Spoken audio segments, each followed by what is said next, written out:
Hi, everybody. Welcome to the podcast. We haven't even got a name for this yet. You don't. I know that when we actually do a podcast, it's going to be called Bad Karma. It's spelled with a C. We need something to differentiate Charmed from all the other stuff we want to do, though. We've got a ton of ideas. What's the name of this episode? This episode's called Thank You For Not Morphing. I think this episode is quite intriguing. I think you find out a lot about the sisters and their relationship with their dad. Yeah, or non-relationship in this case. Okay, so the episode starts with the three sisters walking out of the manor, and they are on about going to a party. Prue's on about only staying 30 minutes. And Phoebe says Prue's party metaphor is meet, greet and bail. I know that. That's exactly how I treat pies, to be honest. So I completely understand Prue. Don't know, show your face and then leave. That way you can say you've been. And then Parker says, I'm having a bad hair day. And Prue's like, it's meant to be, we're supposed to turn around. Let's not go. And they're on about being late, and they're like, it's never too late for a party. And they're making their way. Prue does not seem happy. The two sisters are taking the piss out of her. It's quite amusing. And then the camera pans to a Rottweiler with glowy eyes in the bush. So there's obviously a Rottie watching the house. So they get into the neighbour's house, and we're introduced to Marshall, Fitz, Cinder. So they're the neighbours. So they're the neighbours, and it's their party. Yeah. And they're talking to the neighbours like what you've done with the house. And massive house, by the way. They're all massive houses. All of them are like the dream houses that you want. See, a lot of people in America don't realise how small England houses are. Put it this way, the average San Francisco house is like every English person's dream mansion. Yeah. So the way that we can put it is our house will probably fit into a American house twice. Yeah. But we have got a decent sized living room. We are quite lucky. Well, I commented on the stairways that lead up to they have their proper houses. Nice halls and you have to spacey. Go upstairs to get into the house. And I did say, it looks like you could fit an entire floor. Oh, the porch going up to the garden. Yeah, and that's probably where the basement is. Yeah, it is. English houses, we don't have basements generally. Yeah, they stopped doing basements a long time ago. After it, or the first house I grew up in Nottingham was a house with a basement, and the basement was quite big. It was like 2 rooms in one, so it was like the living room and the dining room, because the house that I had back then had a living room and a dining room. See, I remember when I was very, very young, my auntie had a house with I don't know if we call them basements here, we call them cellars. Yeah. I don't know if there's a difference between the two, but generally basements or cellars in the UK, if your house does have one, it's usually just like a storage space. Yeah, it tends to be used for storage, but my mate, the house she grew up in is like a big Victorian house. With a huge basement. So hers was quite a few levels. So you had a basement, and the basement was that big that you could turn it into a bedroom. Yeah. It was huge. And then upstairs on the ground floor was a decent sized kitchen and living room, and then you had a first floor with 2 bedrooms and a bathroom, and then you had a second floor with 2 more bedrooms, I believe it was. I never went upstairs because that's where her brother's bedrooms were.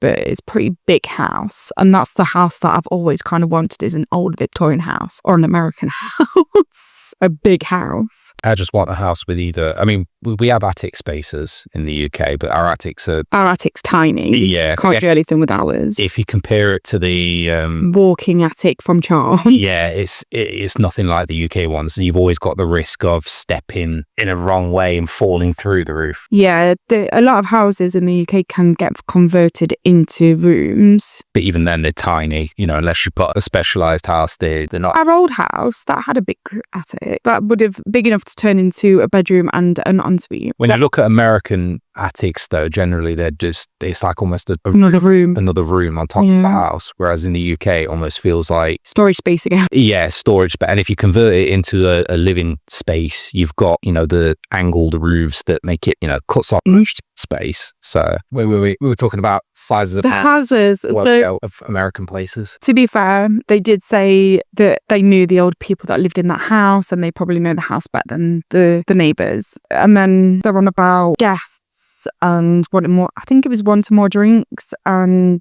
it was Cinder that said that she'll go and sort stuff, and she crushes a can, which was really strange. And walks away. Prue then says to Piper and Phoebe, she's been here, she's been pleasant, it's now time to leave. And Piper and Phoebe are being very like, don't go yet. Shady. Yeah. Like, yeah, you can't go yet. The night's still young. And then Phoebe goes, oh, what a coincidence, look who's here. And it's Andy. So Prue was like, I can't believe you invited him. Phoebe says, well, your hands weren't doing the walking, someone's had to. And Prue says, we've already spoke about this, cop witch, not a love connection. And Phoebe says, boy girl lighting up. And Piper smiles and they walk off, and Andy comes into the shop. So Andy again is trying to convince Prue to go out with him. He's got 2 tickets, Lakers, basketball, I want to say. maybe. I'm not familiar with Baseball, basketball. I think it's basketball. So he's got 2 tickets, and I can't remember who they're for, but Prue says... basketball. I've just checked. Prue says they can't be any worse than there was last year. Did you see him get creamed by the Lakers? Andy was like, impressive, so you know your stuff. And they talk about that for a little bit, and then Fitz comes over and says, you're a cop. Prue's like, no, he's an inspector. And he's like, well, I've got these parking tickets. And Andy's like, well, I'm more on homicide than parking. And he goes, yeah, well, these parking tickets. Prue smiled and went, I gotta go. So we then go to the manor, which is where you made the comment about Prue walking up the steps. Yeah, so it takes them a long time to get from the street to their front door, because it's walking downstairs. Yeah, so they walk across the road to walk upstairs. They've got to walk up some steps, which is the equivalent of us going from downstairs to upstairs in our house, just to get to their front door. And she notices something, doesn't she? So she notices that the door's open. Yeah. And she thinks it's strange. You can tell by the look on her face. She thinks it's a bit unusual. The door's open, but doesn't think of it. Well, they've all left together, haven't they? She was on back, so... You did see them shut the door. Yeah. And then she walks into the hallway, and then there's the Rottie from the bush is growling. It stood at the top of the stairs. And it stood on the first part of the stairs, because they've got a few steps where it turns to go upstairs. So it's stood on the first part of the steps, and it's growling viciously. Yeah, it's frothing as well. So. Yeah, it looks very vicious. Yeah. And then it kind of like, you can see Prue walking backwards, edging out, until she finally runs and the dog chases her. It gets to the front door. It chases her out the house, basically. Yeah, but the dog stops at the front door. Yeah. And then its eyes glow. So it's like, what the hell's going on? It's obviously magical because it's got glowing eyes. I don't know about you, but I've not seen a Rottie with glowing eyes before. Apparently Oreo has. So the next scene is Piper, Prue and Phoebe sat in the kitchen. Phoebe's eating out of a box of cereal, I believe it is, a container of cereal. And they're on about the door being left open. And Prue hints that it was Phoebe. And Phoebe's like, why are you blaming me? She's like, because you're the unresponsible one. Yeah, we've had trouble with doors being left open. Yeah, we have a 16-year-old that is not very responsible, so we understand the frustration of it all. So they're on about there's nothing missing apart from a CD that Phoebe mentions, and the 2 other sisters roll their eyes, and that there's scratches on the attic door. So it's obvious that this Rottie was trying to get in the attic. I've just realised, did they ever explain why it's a CD missing? No. Okay. I knew that I didn't catch that it was a CD that got taken. I knew they took something, and I thought that led into something that happens later. Okay. Then talking about Andy checking up more often. Yeah, which you would. If you've got a cop friend and you think that how can a dog open a door, go in and take a CD. With how much Andy likes Prue, he's going to be he's not just doing cautious out of his police duty. He's doing it to get a little bit closer. Well, no, I don't think it's like that. I don't think Andy is manipulative. Oh no, not in a bad way. Detective street. Well, not in a bad way. Every time he tries to speak to Prue, she finds an excuse not to. So I think she's very cautious. Yeah, any reason he'd have to be around them, they take it. But they make a fair point of how can a dog open a door, go into a house, take a CD. It can't, so it must be. The CD was taken, or if Phoebe's actually just misplaced it. Yeah, but one of I think it was, might have been Piper, said that there must be an owner.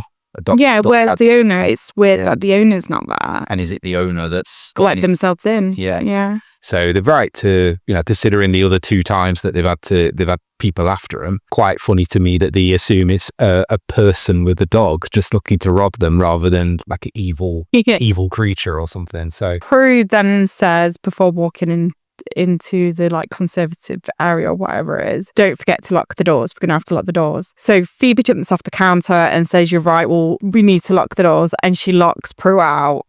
And Prue is banging on the door saying, Phoebe, let me back in. And Piper's laughing. The next scene is the next day, and we're in Buckland, the auction house where Prue works. And a man walks in, all dressed, suited and booted, and asks if Prue can do an appraisal on a ring. A family heirloom. Yeah. And Prue at first says, there's a actual appraisal guy down the road. He could do a better job than me. And he says, oh no, it's a week wait.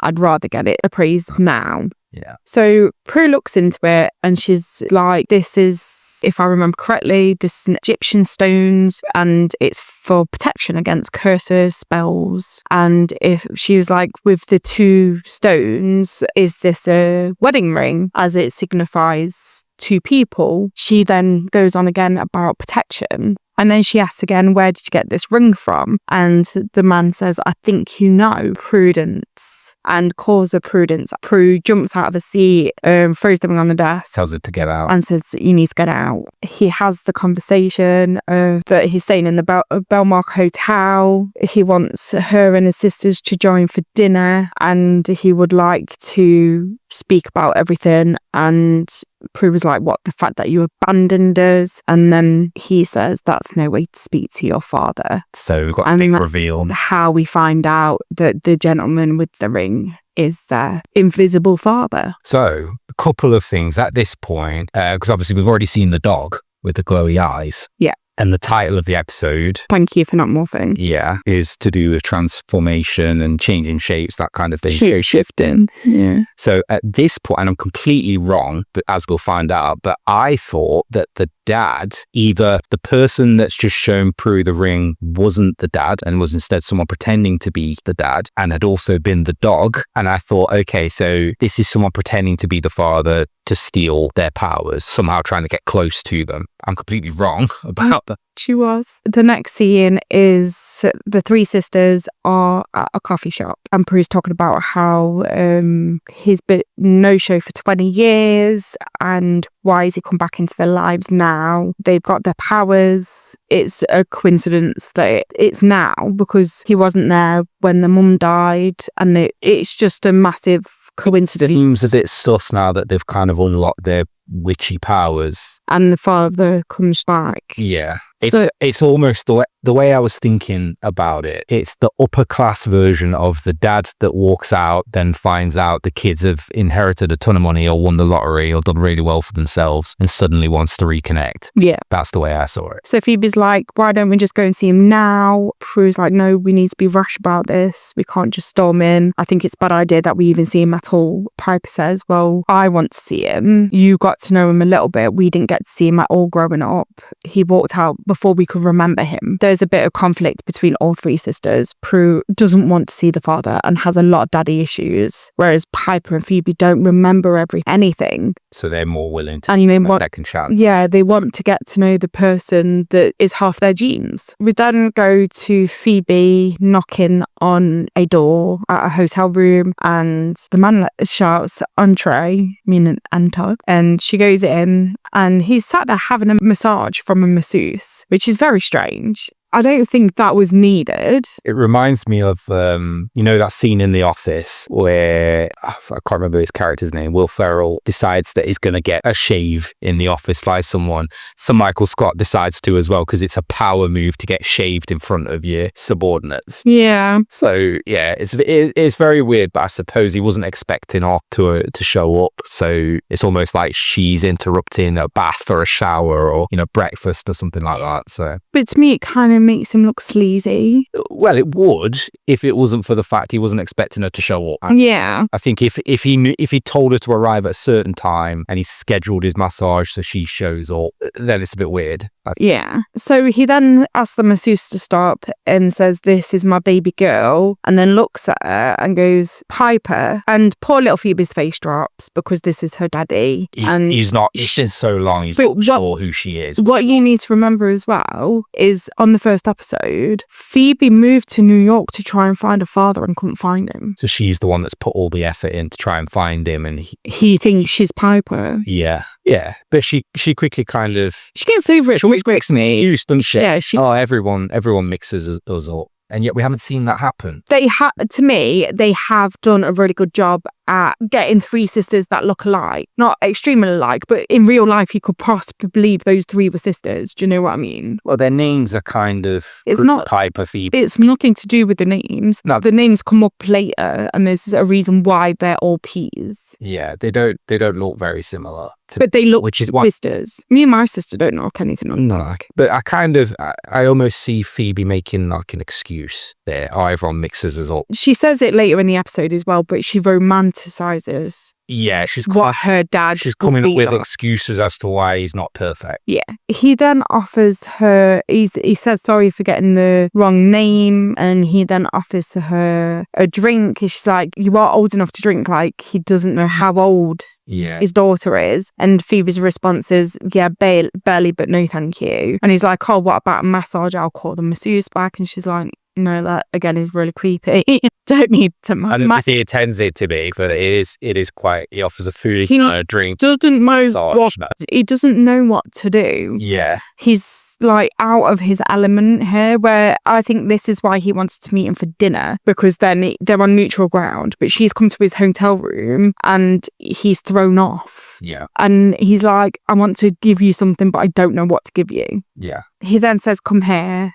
And she gives him a hug. And while they're hugging, Phoebe gets a vision of someone being handed the Book of Shadows, and the camera looks up to the face and it's her dad. Then she makes an excuse and quickly gets out of the hotel room. Yeah, that throws her off completely. Yeah. After that scene, we're then taken back to the manor, and we're outside the manor with a postman. And the postman is going up to the steps looking unhappy with letters in his hand, and then you see his face go really like smarmy, and his finger turns into a key, and he unlocks the manor door. He walks in and goes straight upstairs to the attic where the door is locked. He then boots it down and the door literally comes off the hinges and goes flying. Yeah. I mean, if you didn't figure out that he was magical from his finger turning into a key. You definitely know now. Yeah. But yeah, so he then goes for the Book of Shadows and he looks like really proud of himself and goes to take it out of the house. But magic stops him from taking it. It's like there's a boundary that the book can't go past. Yeah. And then he sees Prue getting out of the car and coming up the steps. So he goes inside, shuts the door, throws the Book of Shadows into the living room and morphs into Andy. Prue tells Andy that she's actually now on for the game if the offer's still there, and explains that her father Victor, and this way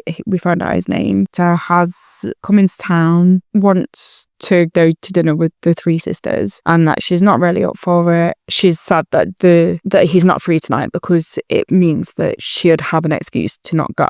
In the next scene, Phoebe and Piper and Prue are all sat there talking about the father again. And again, they're on about how they want to go to dinner. Phoebe admits that she's been to the hotel and she's seen him. She still wants to go. And Prue is adamant she is not going to dinner. She will not be joining them. I think because she's seen the premonition of what looks like the dad taking the book. And obviously they want to protect this book. She doesn't want the premonition to be right, which is why she still wants to go. She still wants to give him the benefit of the doubt. Yeah, I think she might even say something about if there's a reason they handed the book over, there must be a good reason for it. She hasn't mentioned the vision to the sisters. No. So the sisters are still unaware of the vision. Yeah. So then in the next scene, there's a glimpse of the outside of the hotel. So they're in the restaurant of the hotel. And in there, Victor's talking about how it's nice to see Piper eating food other than white food, because the last time he saw Piper, she was only eating white food. And she says, yeah, that's right, I was about 4. And then he says to Phoebe, that makes you about 1. I think at that point, he wasn't walking, but you could swim. He was like a fish in the sea. He was really good at swimming. So he was trying to reminisce and trying to get the girls to feel comfortable and open up. And they're talking about like food, and I think it's Piper who asks, why are we here now? It's either Piper or Phoebe, and I think it is Piper. His response was, because I've heard the food is really good here and it is dinner time. And the girls kind of giggle. We then go back to the manor where Prue is microwaving broccoli for tea. Strange choice of meal. I hope she's putting something with that broccoli, because it's so weird if she's not. Just a bowl of broccoli. Grilled broccoli is really nice. Yeah, but not by itself. No. You have something with it. And then there's a knock on the door. She opens the door and it's Andy. Andy and Prue sat at the table, and Prue's told Andy that he's just turned up at his workplace and they're having a catch up about that. I think my confusion is she's already told him that Victor's there, but she hasn't, because she's told the postman that morphed into Andy. Why hasn't she questioned that Andy didn't know and she had to tell him again and tell him the whole story?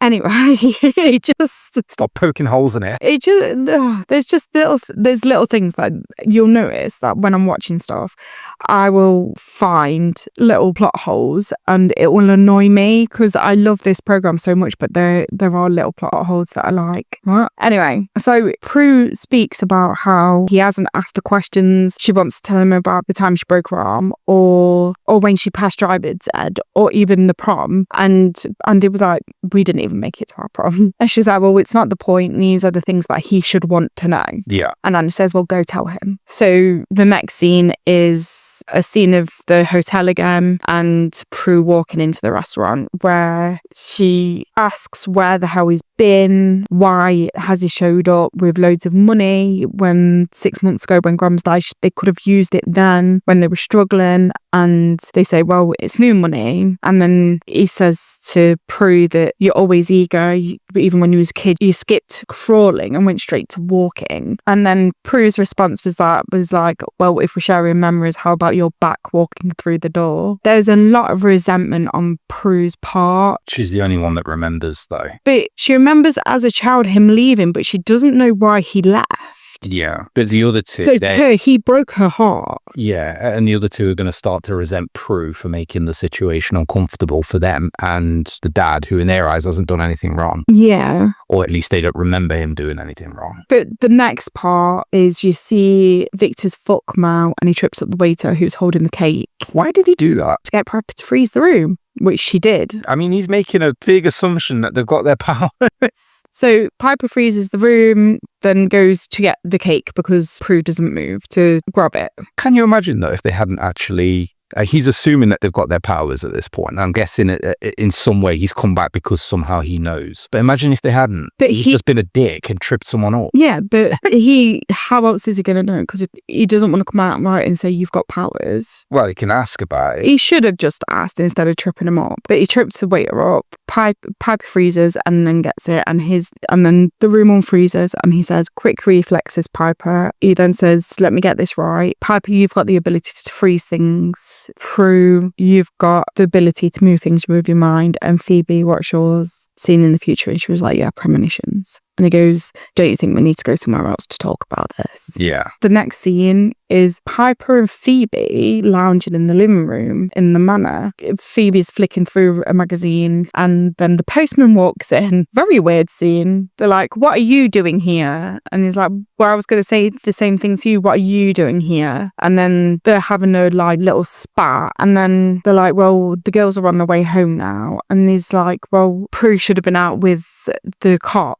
But no, actually, you shouldn't have been because they're going out tomorrow night. It's not the same night. So even that's like, no, you're one night ahead here. They morph back into the neighbours, and this is where you find out that it is actually Marshall, Fitz and Cinder who The shapeshifters. are the shapeshifters. Yeah. And then they're like, oh, what are we going to do now? And Cinder morphs into like a vampire demon. So I'm guessing that's their true form. Well, you don't know, do you? No. But that's the only reason I could think it would turn into that. But only she turns into it. Well, yeah. She turns into a vampire demon and says, we'll kill them. And then you hear them coming up and unlocking the door. And just as the door opens, they turn into, is it crows or blackbirds? Either one. They turn into birds and they fly out the door. Birds. So this is where we kind of already knew there was something magical about that dog from the start, but now we're kind of starting to see that that dog was probably one of them. Yeah. That's how they managed to open the door. That's why they're so interested in this house. We don't quite know why they want in the house just yet. I don't know if they mention why in that conversation. No, they don't. No. They just want the Book of Shadows is all we know. Yeah. Because there was like, if we kill them, we can't get the Book of Shadows out the house. Yeah. Yeah, because the postman wanted to take the book out. So we know that it's the book they're after. Yeah. At this point. At this point as well, I was still thinking that the dad was one of them. Whether that's true or not, we'll find out later. But, I'm a very mistrusting person. So any new character or even any character that, we don't see them throughout, they just appear. I was thinking they're one of them. Yeah. Even Andy and stuff. So strange. yeah. Yeah, it's like everyone's a suspect. Yeah. We then go back to the manor where Victor's sharing family stories again. And Prue comes down and says, oh, someone left a window open. That's probably how the birds got in. Victor talks about a family picnic where it started to rain, so the mum packed up all the picnic stuff and they had it in the manor. He got another picture and said to Prue, this is your piano recital. Can you remember it? I had to take the photo because your mum was in a mess, blubbering. And if you look very closely, this is your mum. And she was like, oh, I never noticed that before. It's like a bit of a hair and ear in the half, like 1/8 of the photo frame. Yeah. I think it's a shoulder and hair, isn't it? Yeah. He mentions that this photo used to be a 5x8 until That's another put out of it. Yeah, and they show a family photo where it's the mum and the part girl. of the photo has been snipped out. And they was like, yeah, we think that was Grams. She didn't like you. He then says he wants to see the Book of Shadows. He's very casual about that, though. He's like, oh, yeah, we had that Book of Shadows. Oh, God, it's been years since I've seen it. Yeah, because Mind if I take a look at it? Fizu mentions that, like, one day she was an ordinary girl and then, bam, she's a witch. Yeah. Then they go on to the Book of Shadows and, he's very much, like, nonchalant about it. Yeah, which, given the premonition, it's kind of like, oh, okay, well, we're kind of... But only Phoebe, again, is aware of that premonition. This is the... Phoebe was there, though, so you've got to kind of think about what's going through her head. So this is where, I said it earlier, it's the equivalent of the alcoholic dad coming back, wanting to reconnect, wanting to know how have you been getting along? It's good to see. So where's that old bottle of wine? But I'm really short on money. Have you got 20 quid for me? And you kind of reach the true reason that they're being so nice. So we go from the girls being skeptical and giving each other looks to back to the neighbour's house where Cinder is smashing the place up.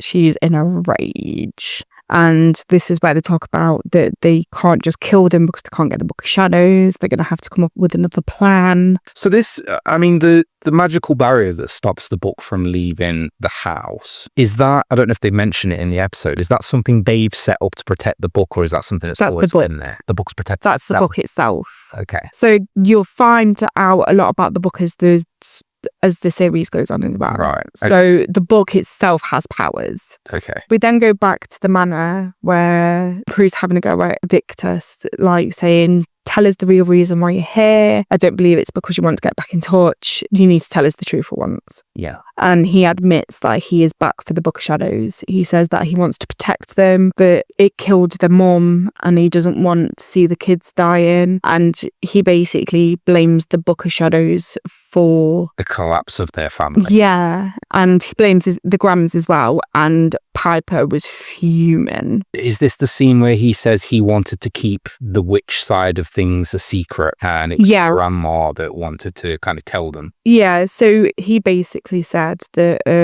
he battled with their grandma to keep the grandmother to keep it a secret, but it's the grandmother that wanted to let them know that the witches, he didn't want the girls to have anything to do with it because of the evil that will come when they find out the witches. Yeah. And he thought the power of 3 was not as good as they believe it was, as it killed their mother. Yeah. So there's a lot going on with the whole family dynamic. You start to see how the mother-in-law hates the son-in-law, and in a normal dynamic, that tends to happen a lot. The in-laws tend to hate the laws. So to see that there is also normal family dynamic in there, but then you throw in the witch side, and the father wants to protect the daughters by saying, I don't want them to be witches, I want them to be normal girls. So this is something I learned about at university when I did my TV production degree, and there's a couple of things you can do to make stories interesting, and that is if you take normal people and put them in abnormal situations, that's interesting, and if you take abnormal people and put them in normal situations, that's interesting too. So in this case, it's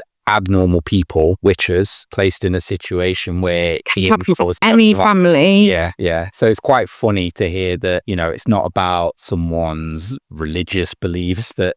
It is about the magic, but it's also got the conflict of them not liking each other. Yeah. But in-laws, usually it's, I don't like his attitude. We've got conflicting religious beliefs. We've got, different opinions on dressing or the way we talk or that kind of thing. And instead it's magic. We're going to tell the girls that we're magical, superpowered, family, or no, we're not. Yeah. So, yeah, that's the abnormal situation. They get into this massive argument, and Piper says, you can't blame Grandma. Grandma's raised us. She's the one that was there constantly when you weren't, and it becomes a massive thing about family. So this is where it now becomes about the reality of most families. The frustration gets higher and higher to the point where Prue uses her magic and flings Victor really hard into which is quite understanding, because isn't he wearing a ring that's supposed to protect someone from magic? Maybe it kind of downplays the magic that's being done to you. So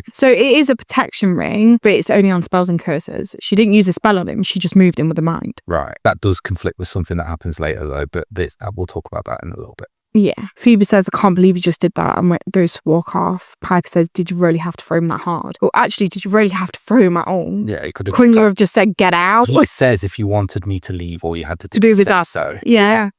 Just say, get out. So that was a bit over the top for Prue, but I think that's because her anger is boiling to the point where she doesn't see reason when it comes to this man. I don't think any of them are at the point yet where they can fully control their powers either. And Prue's... But she did this on purpose. Yeah, but Prue's also shown that, especially when we're talking about a dad, her powers are more intense. So maybe... So she probably didn't mean to throw him that hard. No.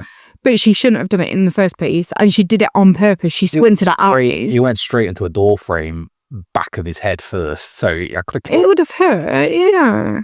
We then go to the next scene where Victor goes into his hotel room, and the neighbours, Fitz, Marshall and Cinder, are there, and they're trying to convince Victor to get the Book of Shadows out of the house. It sounds like he's going to help him as well, because he says, I know one way in, and that's Phoebe. She still trusts me. If anyone will bring me the Book of Shadows, it's going to be Phoebe. We then go to the next morning. We're in the manor where Piper and Prue is sat there. Piper's pushing food around on a plate, and they're not talking to each other. Like, it's complete silence. And then Phoebe walks in with a cup of coffee, and she's like, morning. Nobody ignores her, so she picks up a napkin, waves it like a white flag, and was like, can we call it a truce? And then she goes on to tell them about the premonition she had about her father taking the Book of Shadows out of the house. Yeah. She said that she didn't want to believe it was true, because she wanted to believe that he was there for them and that they were going to get the dad back.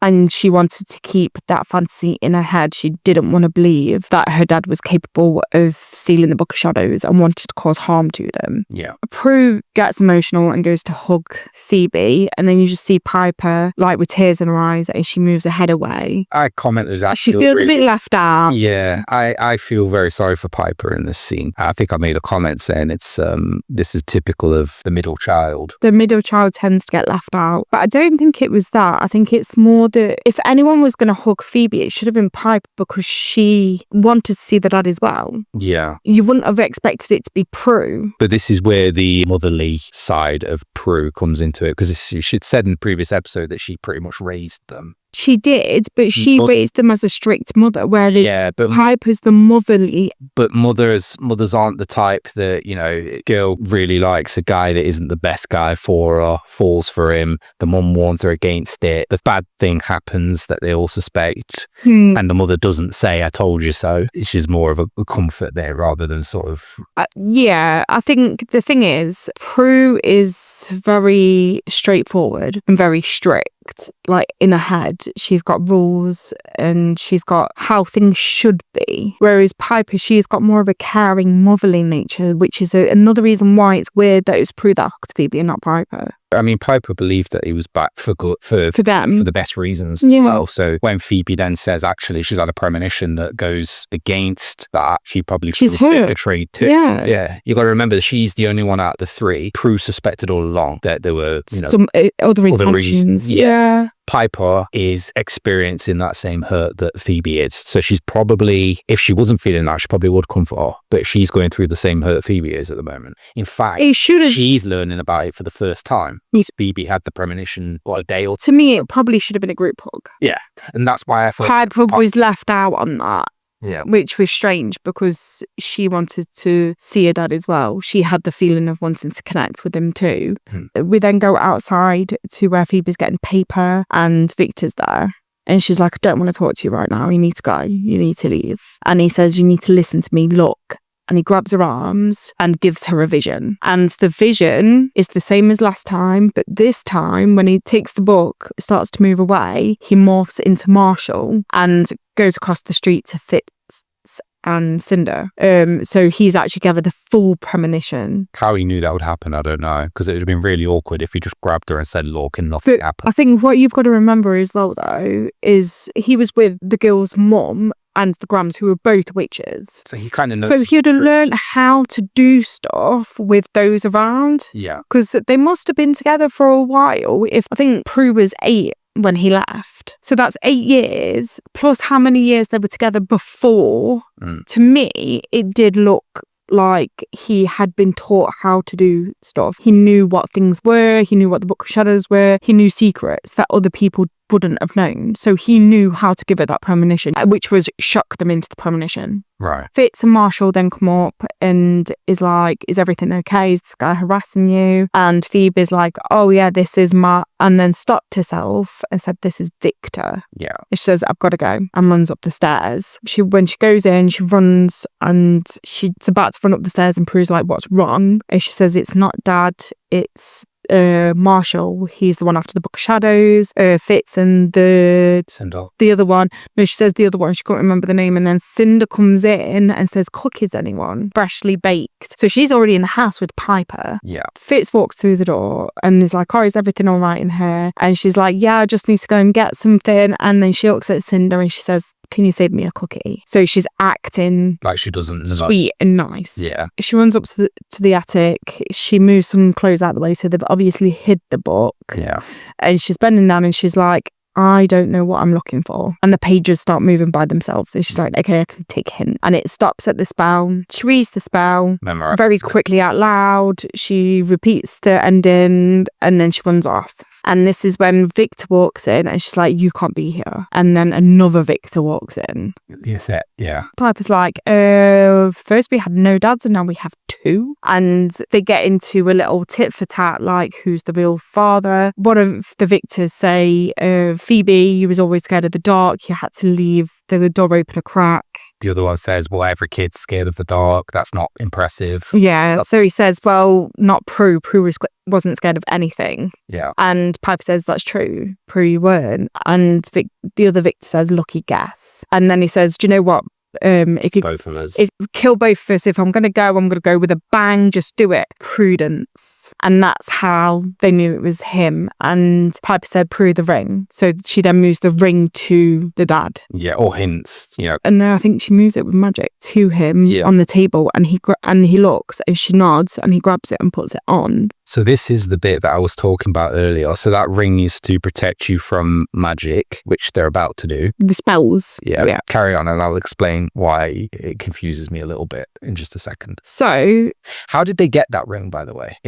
wedding ring. Oh, so It fell off because they found yeah, so they found it just before. So just after they hug, they found it on the floor. and they're saying that came off when he got through at the door. Well, she said it came off when he fell. Right. But either way, they've now got the ring. Yeah. That explains how the ring's gone from him to them. Yeah. And how it's now on the dresser or Yeah, wherever. sorry, my bad. I forgot to put that in the notes. That was Skip steps. It's fine. We'll get used to this, okay? First time doing a podcast, it's all right. So Victor's now got the ring on. Yeah.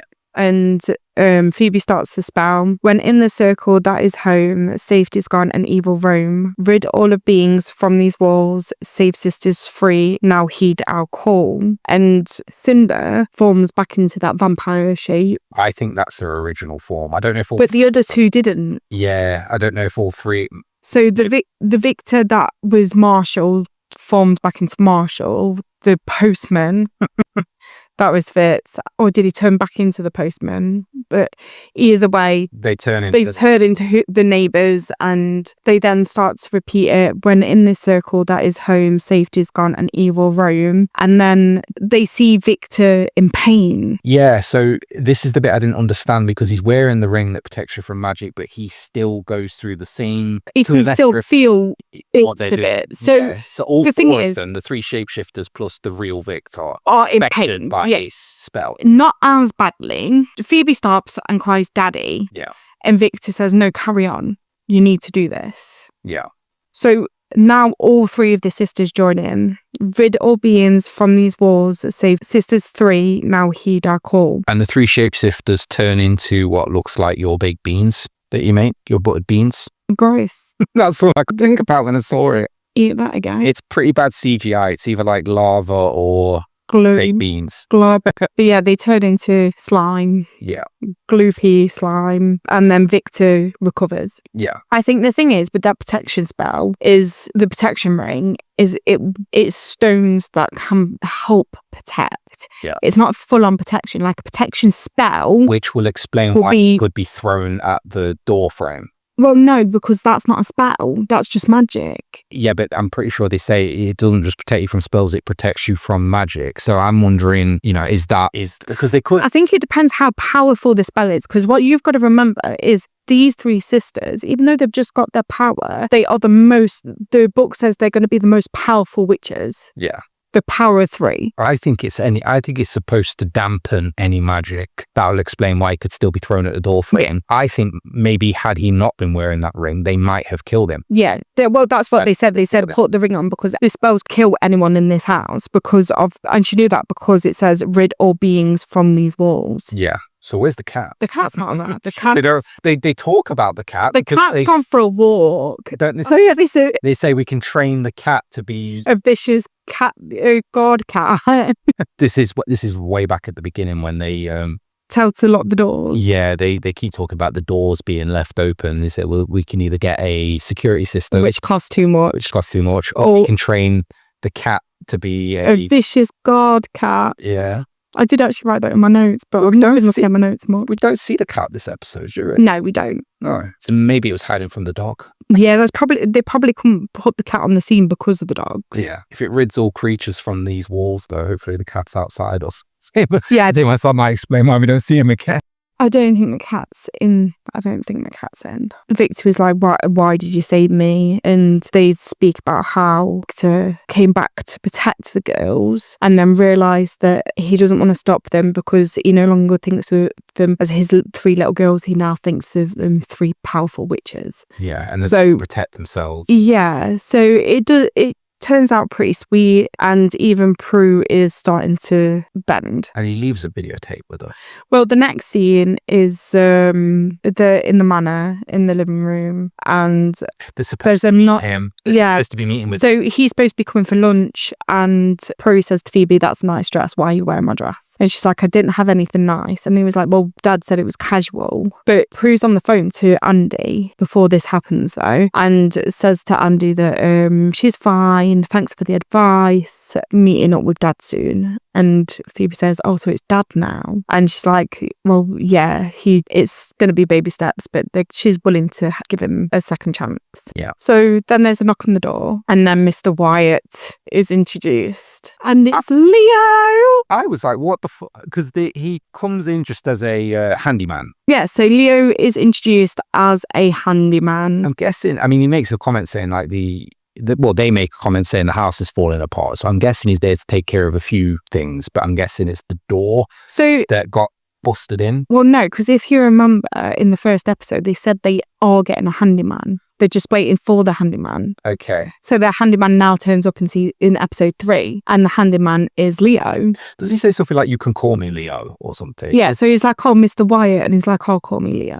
Phoebe's very quick to jump up and oh my gosh, Phoebe's hilarious. So a good-looking guy comes in, and Phoebe's like, "You're the handyman?" Like, oh. And then Piper like gives a look as if to say, "What?" And so it's very obvious from the start that Piper and Phoebe have the hots for Leo. They said that there's a lot in the house that's falling apart, and they said it's not the manor itself, it's the respect the manor is treated. Yeah. So and he says, "Oh, this has been left on the porch," and hands them a package. Phoebe jumps up and says, "Oh, I'll show you around. The attic's this way." And then Prue says, "Oh, the package is from Dad." And Phoebe says, "Oh, go up, I'll be there when I can." There's a note that says along the lines, "Girls, something has come up, can't make dinner, best to let the dust settle anyway. There's things that you don't like to remember, but here's some memories that are my favourite." And is a videotape of Christmas, and they're all 3 sisters are sat on the sofa cuddled up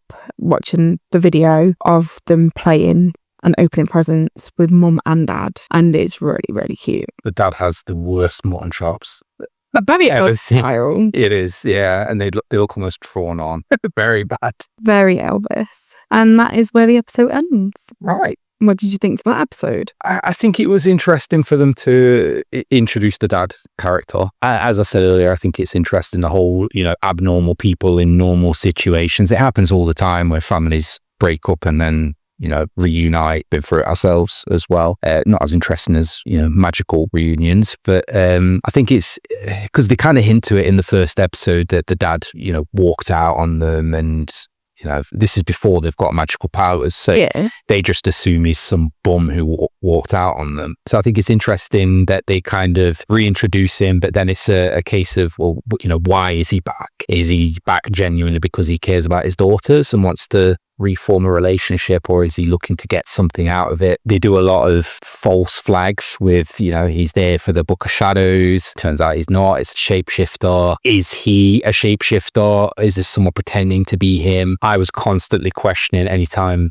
they met with a new character. Is that one of the shapeshifters? There's a lot of suspense and a lot of suspects in this. Yeah, and even when it kind of got to the point where the dad is talking with the shapeshifters, he knows what they are. It's kind of, well, is he doing a deal with them? Are they working together to get the book? So you never really know who to trust. But yeah, I still think so far the second episode is my favourite, but this was an interesting one.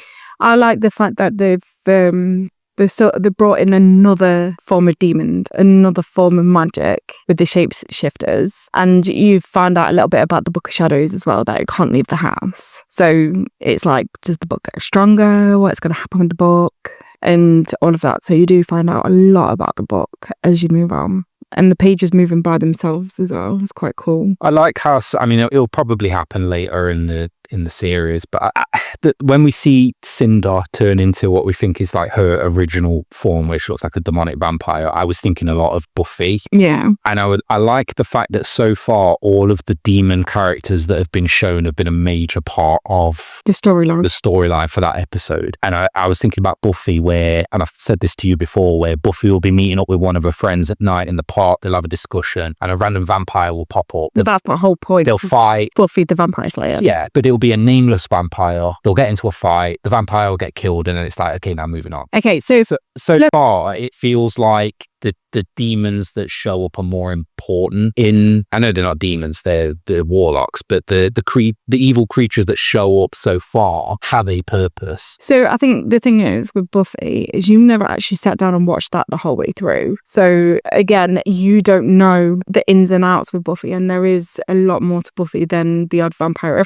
I think, yeah, but that's a scene. But most of the vampires, there is a storyline behind it, but on some of them, they are sat in the graveyard for a reason, and that's because they know that a vampire, that someone, yeah. But it feels to me, I think the difference is in Buffy, she's going out to find. Well, it's a job, isn't it? Yeah, she's going out to find the antagonist, the evil guys. In this series, they're coming to them. Yeah. So every single one comes with a story, a reason, a power or something that separates them. It does tend to be to get the powers of the Book of Shadows. Yeah. Because that's what they'll be after. Yeah. The only exception really was the second episode where I'm not even sure that the demon knew they were witches. I don't think they did. No, I don't think. I think he just thought they were three women, and he messed up by picking the wrong target. Yeah, I think you're right. Did you have a favourite quote in this one? Not a quote, but a favourite moment was Leo appearing at the end and me just being like, "What the fuck?" Because you thought he appeared later on. Yeah, because I mentioned this that in the first episode of our podcast that I know who Leo is. So to see him kind of just out of nowhere, yeah, I'm the handyman. It's kind of like, whoa, especially because he's just a handyman. He's at the minute, he's just human. There's been nothing so far to suggest that he's anything other than a handyman. There was one thing about Leo as well being introduced right at the end that kind of threw me off a little bit, because you've got to consider that those three have just been through an episode where people have been shapeshifting and turning into things and trying to trick them. This Leo they've never met before, he shows up at their front door and they let him in and they take him upstairs where the Book of Shadows is. This is the 90s. I get it, and obviously they see him as an attractive man and stuff, so they're quick to let him in and show him around. But I'm thinking, people have just got in and wanted to steal the book. Like, he does have his toolkit, and he does say, well, the postman turned up. You was expecting me. Yeah. But I think the girls are way too open to. I'm just thinking, what would I? Passable strangers. I would probably lock the house up, never go out again, and never let anyone in. That's you on a daily basis. Yes. That is you on the daily. The only time you leave the house is to go to work. That was the only thing about that scene where I was kind of like probably be a bit more cautious about who I let into my house. But it was nice to see Leo. I didn't realize he got introduced so early, and it did catch me off guard just seeing him poke his head around. I saw your face. Your face was like total shock. Like, it's Leo. It's Leo. So my favourite part was when Phoebe locks Prue out, because that was a complete sister. I used to do stuff like that to my sister. Was it like a laundry room that she got locked in? I think it might have been a laundry room. I think it's like a conservative room, like a pantry. Okay. Yeah. But it's an extended, like here, our pantries are under the stairs. Yeah. But in America, it's a completely different room. If you go through the pantry, there's probably another door to go outside to the back door. I think we should, at some point, have a look on the internet and see if we can find a floor plan of their house. There'll be one. You'll be surprised how many famous locations people have, either there's a floor plan out there already, or people have done, they've looked at every single shot and put together a floor plan. There will be one. Because their house is massive and there's so many little, you got the attic, the basement. Yeah. Well, they haven't even mentioned the basement. They've only mentioned the basement with the electric. They have for the chandelier.